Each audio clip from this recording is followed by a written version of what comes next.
Afternoon and happy Earth Day. My name is Professor Hersh Chadha and I've been teaching in the university for the last for 6 years now. And today being Earth Day, I wanted to discuss with you an interesting topic that affects all of us, and that is oil. What actually is oil? What really happens? And how does it affect us in a positive, negative way? And how can we make it more positive than negative for us? Alright, so let's have it a little interactive. And let's talk a little bit about what is oil. What does it mean to you? Okay, I think that oil is like, comes from remainings of animals and all that stuff that which is stays under pressure for millions of years, and it's like not renewable resource. So in order to get new oil, we would need like millions of years from now. Okay. So I think that it's something that we should be thinking of as like which has an end. Like, so it should be valued more. Okay. For me, simple definition of oil is that an oil is an essential form of energy which is not renewable, as you correctly said, and should be used wisely. In place of oil, the same thing was with oxygen. You think human beings would use it wisely? I don't think so, because No. But if you don't use it wisely, we'll all die. yeah, in the long run, well, people don't think about like future outcomes mostly. They use like whatever they have today. The reason for that is that we would die without oxygen. There's no way we can replace oxygen on this planet. We need the oxygen. Now, if we understand this and we know that that need is extremely important, so is the need for oil. But we have alternates to oil in case we run out of it. We have no alternate to oxygen. When it comes to using oil, we should also make sure that it does not deplete our oxygen. We should also understand that we can replace oil with certain forms of energy, like taking to wood, taking to coal, taking to nuclear power, taking to wind, taking to solar, taking to ocean currents. We have other forms of energy.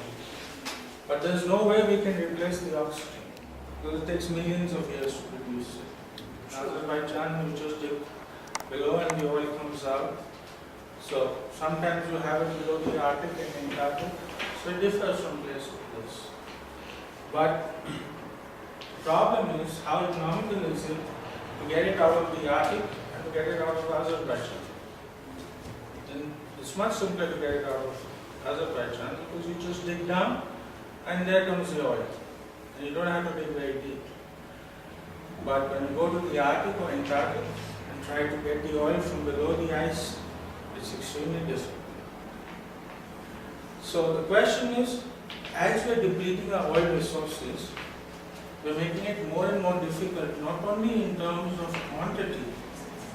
It's not like the Coke bottle is finishing very fast, but it's also that it's not available.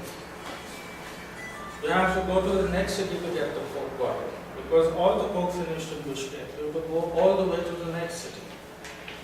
So the next place that you can get oil, for example, sitting in Bishkek, you will tell me go to Turkmenistan, go to Kazakhstan, you will get oil.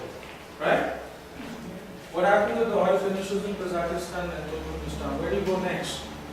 So let's go to Iran, it's closer. Right? So the question is, geographically, how close are you to your oil base when you're using? It's also important in terms of its economical value. I live in Dubai to produce oil in UAE. Is it economical for us to consume it in UAE as compared to an American who's importing it from the Middle East, refining it and then using it? So the impact of oil does not only come from the pure form that it's an energy source, but it has a lot of other things linked to it, including environmental issues, including cost, and including replacement. because the closest replacement is not available. There are new finds of oil going on, and seismically they are exploring all over the world to find new deposits of oil. But they haven't been able to find large volumes of oil available on the upper surface of the earth. One of the things that you must understand is that the world uses this form of energy in two basic areas. One, which is transportation.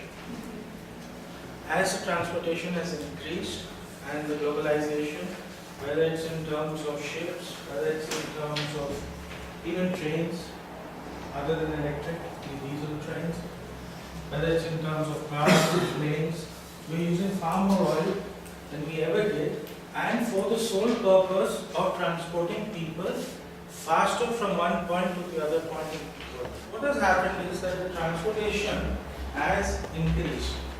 But along with the transportation, the availability of making cars fuel efficient has just begun. And realization that cars should not use too much fuel for the same distance. Today, we do 5 kilometers in half a liter. We don't need 1.5 liter excess. Why? Because we have engineered the engine of the car in such a way to be able to make it more fuel efficient. And by making it more fuel efficient, we have been able to make it more environmentally friendly. Two parts in society that are working. One, that creates the oil and sells it and brings it to the petrol station.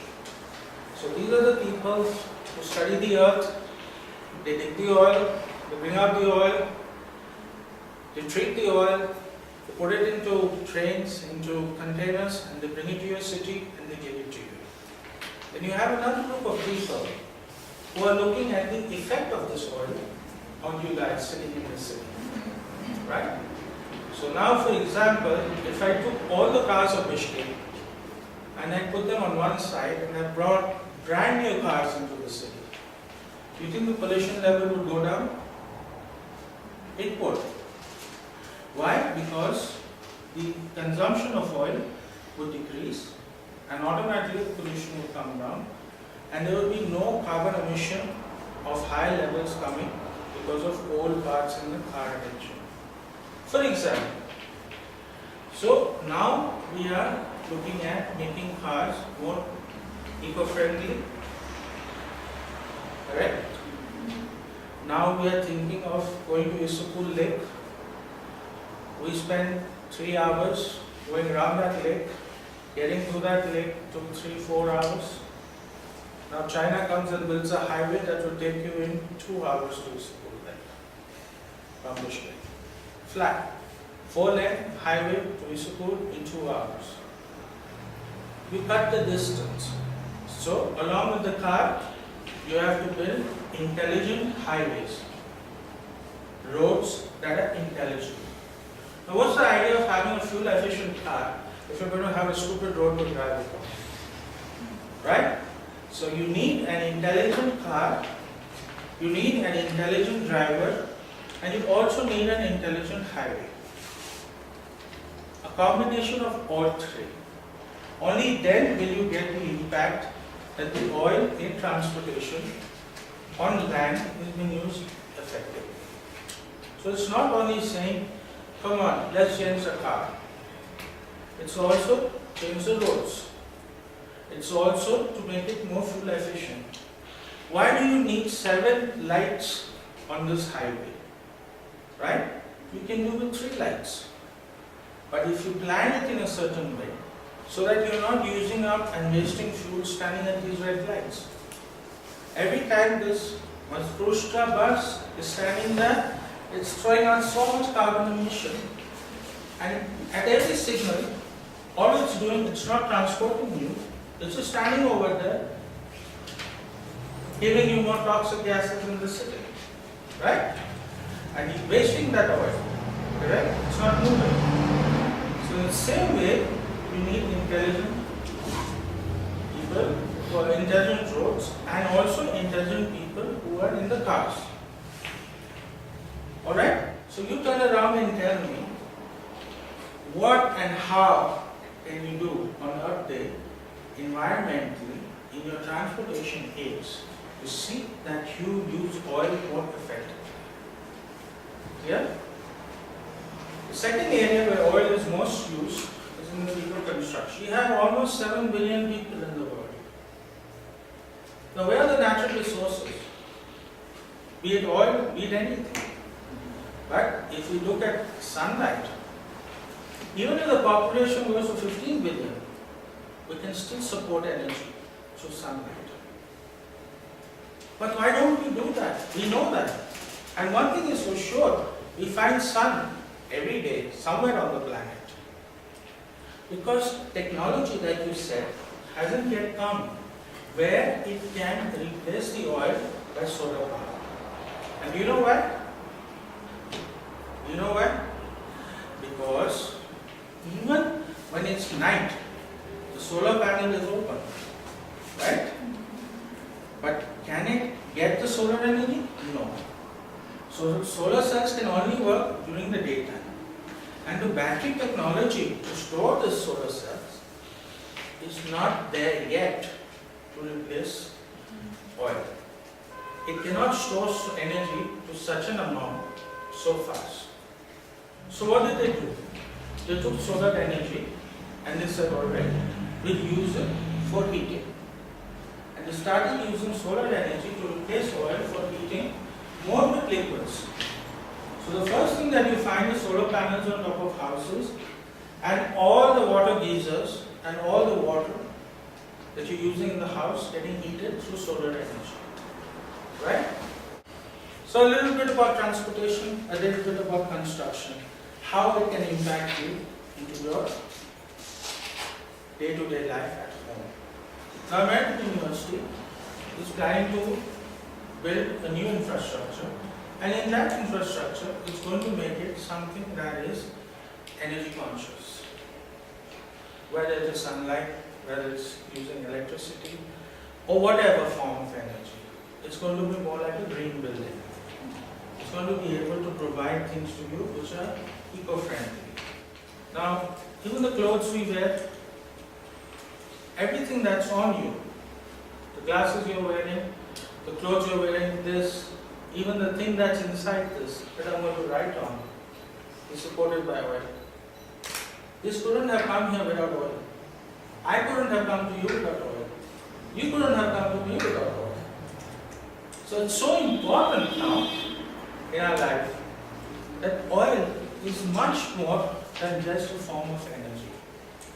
It's practically getting as important as oxygen. But the thing is, we take it for granted that oxygen will never run out. But we never take it for granted that oil is going to run out. And then what? How are we going to survive? Clear? So you get the basic fundamentals in a very nice, simple, school elementary way, right? Now I will start with my presentation. But this is just to give you a basic thing because it's a day to give you an impact of, what are the small things you can do in terms of the consumption of oil and how you can use it more efficiently. Video first. This video it actually shows you how oil is made. Right? I'm going to walk with you through a couple of videos and show this presentation of actually how did that oil reach that gas pump.